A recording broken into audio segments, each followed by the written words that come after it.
The importance of the practice self-enquiry has been very cleverly presented to us in the story of Prahlada.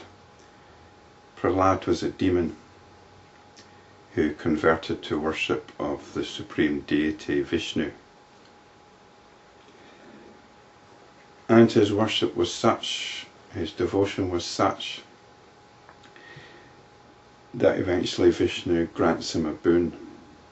And that boon is the spirit of inquiry. And we had some detail about Prahlada's worship of Vishnu, how he visualized Vishnu with all his divine attributes, how he identified with Vishnu, how he made no distance between himself and Vishnu. Now we've got quite an extensive section on Prahlada's spirit of inquiry, which is one of these outstanding passages where the Yoga Vasishta really shines. The Lord said, "Prahlada, may you be endowed with the spirit of inquiry till you rest in the infinite Brahman, so that all your delusions might come to an end and you might attain the highest blessing, highest fruit." Vasishta continued. Having said thus, the Lord disappeared. Prahlada concluded his worship, and after singing hymns in praise of the Lord, began to reflect in the following manner. Prahlada contemplated. The Lord had commanded, "Be continually engaged in inquiry. Hence I shall engage myself in inquiry into the self. What am I who speaks, walks, stands and functions on this elaborate stage known as the world? I should find this out to begin with. Surely I am not this world which is outside and which is inert, composed of trees, shrubs and mountains. Nor am I the body which was born on account of the movement of the life breath, and which seems to live for a very brief moment. I am not sound, word or name or expression, which is apprehended by the inert substance known as the ear, which is but a momentary movement of air and which is devoid of form and devoid of existence. I am not the sense or experience of touch, which is also momentary and which is able to function only on account of the infinite consciousness.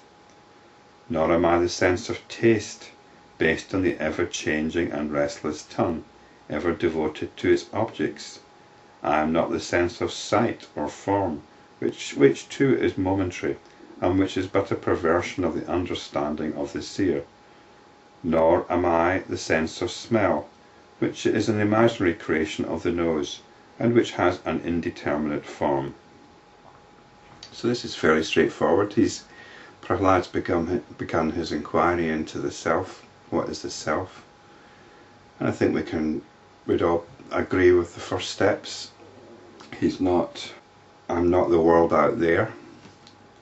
I'm not the trees, the shrubs, the mountains. And am I the body? Well, the body's changing all the time. What does it mean to be the body? You look in the mirror, the body doesn't do what you want it to do. It ages, it gets ill, it needs maintained. It seems to live for a very brief moment. And then there's the senses. Are you the sounds that you hear? Are you the tastes that you taste? Are you the sights that you see? And it describes sight as a perversion of the understanding of the seer, because there's only the seeing going on. The perversion is believing that you are something, seeing something.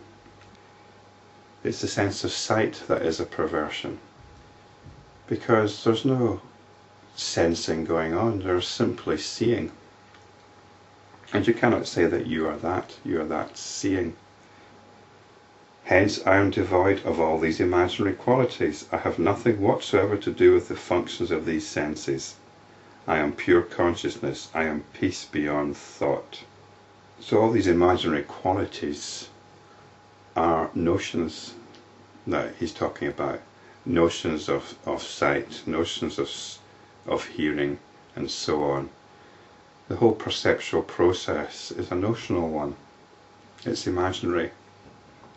So he's not identifying with the apparent inert world out there, and nor is he identifying with the perceptual process. But something's on the receiving end of it all, and he therefore jumps to the conclusion that I am pure consciousness.